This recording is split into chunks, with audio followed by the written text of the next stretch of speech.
الشهيد محمد ضياء الدين كرم محمد نور محمدي. ولد الشهيد محمد ضياء الدين كرم محمدي في عام 1945 ببغداد. أكمل دراسته الابتدائية والمتوسطة والإعدادية. اعتقل الشهيد في عام 1981 من قبل النظام البعثي السابق بعد أن هجرت عائلته وصودرت جميع أموالهم المنقولة وغير المنقولة.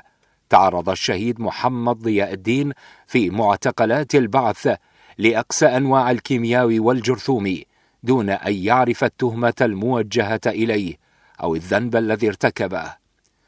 أعدم الشهيد محمد ضياء الدين في عام 1983، ولكن ذوي الشهيد لم يعرفوا أي خبر عن استشهاده إلى ما بعد سقوط نظام البعث عام 2003، حيث ظهر اسمه ضمن قائمة الشهداء المعدومين المغدورين.